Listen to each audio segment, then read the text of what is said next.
అందరికీ నమస్కారం అండి. మన భగవాన్ శ్రీకృష్ణ ఛానల్కు స్వాగతం. ఈరోజు మనం శ్రీకృష్ణ సందేశంలో ఒక్కొక్కసారి భార్యాభర్తలు గొడవ పడటం కూడా మంచిదే. గొడవ పడవని భార్యాభర్తలు పెళ్ళి అనే బంధానికి నిజమైన ప్రతిరూపాలు అయితే, ఎన్ని గొడవలు పడినా కూడా విడిపోని భార్యాభర్తలు స్వచ్ఛమైన ప్రేమకి అద్భుత స్వరూపాలు. గొడవలు పడిన ప్రతిసారి కూడా వారు తమ పిల్లల కోసం లేదా తమ మీద ఉన్న బాధ్యతల కోసం, అలాగే బంధువుల కోసం తమతో కలిసి జీవిస్తున్నామని కఠినంగా మాట్లాడుతూ ఉంటారు. కానీ అది ముమ్మాటికి నిజం కాదు. వారు ఒకరు లేకుండా ఒకరు జీవించలేరు. కాబట్టి పిల్లలు ఒక సమయం వచ్చాక వారు దారుల్లో వాళ్ళు వెళ్ళిపోతారు. అప్పుడే వారికి ఒక్కొక్కటిగా మెల్లమెల్లగా అర్థమవుతూ ఉంటాయి. ఓదార్పునిచ్చే చెయ్యి, అలాగే చివరి వరకు నిలిచే తోడు ఎవరు అన్నది అప్పుడే తెలుస్తుంది. ఇంకా వారిలో ప్రేమ ప్రకృతి కంటే కూడా స్వచ్ఛంగా ఉద్భవిస్తుంది. మనిషి నివసించే ఇంటిని మారుస్తాడు, నడుపుతున్న వాహనాన్ని మారుస్తాడు, చివరికి స్నేహితులు కూడా మారుస్తాడు. కానీ దుఃఖంలోనే ఎందుకు ఉండిపోతున్నాడు? ఎందుకంటే తనను తాను మార్చుకోడు కాబట్టి. అందుకే అలా ఉంటాడు. మీకు సాధ్యమైనంత వరకు ఇతరులకి సాయం చేయండి. అలా కాకపోతే కనీసం వారికి హాని చేయకుండా కూడా ఉండండి. సమయానికి కాస్త సమయం ఇవ్వాలి. ఎవరు నీవారో ఎవరు పరాయివారో ఖచ్చితంగా కాలమే నిర్ణయిస్తుంది. కాబట్టి అనుకున్న గమ్యం స్థిరంగా ఉండాలి. ఖచ్చిత మార్గాన్ని నిర్మించుకోవాలి. ప్రయత్నంలో రాజీ పడకూడదు. అప్పుడే విజయం నీదవుతుంది. ఉత్తములు ఆత్మవిమర్శన చేసుకొని తమని తాము సరిదిద్దుకుంటూ ఉంటారు. అధములు మాత్రం పరనింద చేస్తూ దిగజారిపోతూ ఉంటారు. ఇవ్వడం నేర్చుకో మిత్రమా, తీసుకోవడం కాదు. సేవ అలవర్చుకో, పెత్తనం కాదు. స్వర్గం అంటే మరేమిటో కాదు, ఎప్పుడూ సంతోషంగా ఆనందంగా ఉండేవారి మనసే ఆనందంగా జీవించటం. మాట్లాడటం అనేది భగవంతుడి ఇచ్చిన ఒక గొప్ప వరం. కానీ ఆ మాటల్ని మీ యొక్క ఆధీనంలో ఉంచుకొని మాట్లాడాలి. అందరితోనూ మంచిని చూడటం నేర్చుకుంటే అది మనకు కూడా మంచి చేస్తుంది. ఇంద్రియాలు సాధించలేనిది ఇక సాధనాలు చేయవలసిన అవసరం ఉండదు. కానీ అప్పటి వరకు సాధనలు చేస్తూనే ఉండాలి. మరికొన్ని పరిచయాలు అనుకోని వరాలు, కొన్ని స్నేహాలు మర్చిపోలేని జ్ఞాపకాలు అవుతాయి. కొన్ని బంధాలు ఊహించని సంతోషాలుగా మారుతాయి. కొన్ని బాధలు మాత్రం మర్చిపోలేని తీపి గుర్తులుగా మారిపోతాయి.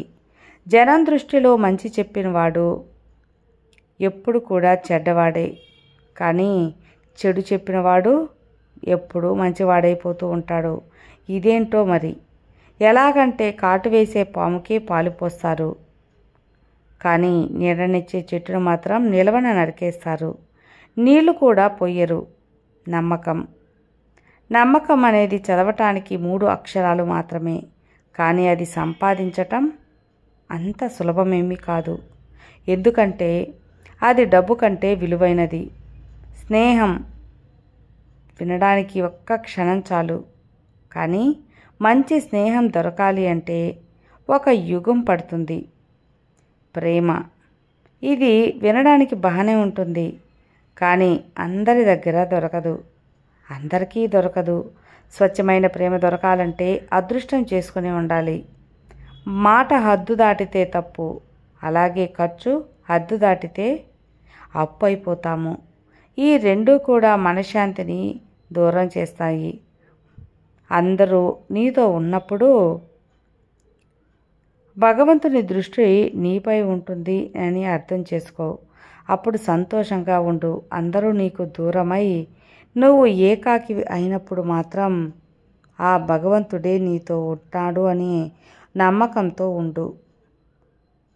అవసరానికి వాడుకుని వదిలేసేవారు దగ్గర ఉన్నా ఒకటే, లేకపోయినా ఒకటే, దూరంగా ఉన్నా ఏం పర్వాలేదు.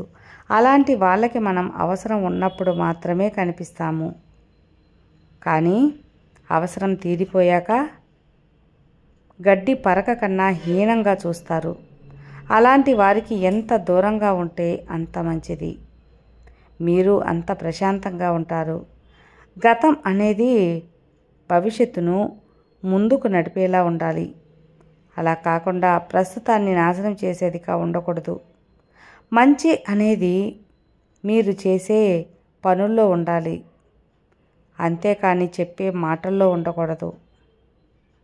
సహాయం కోరే ప్రతి ఒక్కరూ కూడా బిచ్చగాడు కాదు. కానీ సాయం చేసే ప్రతి ఒక్కరూ నిజంగా భగవంతుడే, భగవంతుని స్వరూపాలే. సాయం చేయడానికి ఎప్పుడు కూడా ఆలోచించకండి. ఎందుకంటే ఏదో ఒకరోజు మీకు కూడా ఎదురువారి సాయం అనేది తప్పక అవసరమవుతుంది. కాబట్టి ఇస్తూ ఉంటేనే కదా వస్తూ ఉంటుంది. కాబట్టి ఇస్తూ ఉండు, వస్తూ ఉంటుంది. మీతో మాట్లాడటానికి తీరిక లేనంత పనిలో ఉన్నామని చెప్పిన వారి మాటలను నమ్మవద్దు. వారికి కావలసిన వారి జాబితాలో మీరు లేరన్న నిజాన్ని గ్రహించాలి. ప్రతి మనిషి కూడా నోటికి 2 చోట్ల అదుపులో చేసుకోవాలి. నీటిని ఒకటి తినేటప్పుడు, రెండవది మాట్లాడేటప్పుడు. మొదటిది ఆరోగ్యాన్ని కాపాడుతుంది, రెండవది బంధాలని కాపాడుతుంది. ఏ రోజైతే మనం నవ్వలేదో ఆ రోజు వృధా అయినట్లే. మన బాధ ఒకరిని నవ్వించినా పర్లేదు, కానీ ఒకరిని అస్సలు బాధ పెట్టకూడదు, ఎవరిని బాధించకూడదు. ఈ ప్రపంచంలో ఏది శాశ్వతం కాదు. అలాగే మన కష్టాలు కూడా శాశ్వతం కావు. మనం చేసే మాట సాయం లేదా డబ్బు సాయం వల్ల ఇతరులు మన జీవితంలో పెద్దగా మార్పు రాకపోవచ్చు, కానీ సాయం పొందే వారి జీవితమే మారిపోవచ్చు. ఆ మారిన వారి జీవితంలో మీకు ప్రత్యేక స్థానం కూడా ఉంటుంది. మనం ఈ భూమి మీద ఖాళీ చేతులతోనే వచ్చాం, అలాగే ఖాళీ చేతులతోనే వెళ్తాం పోయేటప్పుడు. తొలి స్థానం గుర్తుండేది, అలాగే చివరి స్థానం గుర్తుండదు. ఉన్నంతకాలం 10 మందికి సాయపడదాం, జీవితమే సార్థకం చేసుకుందాం.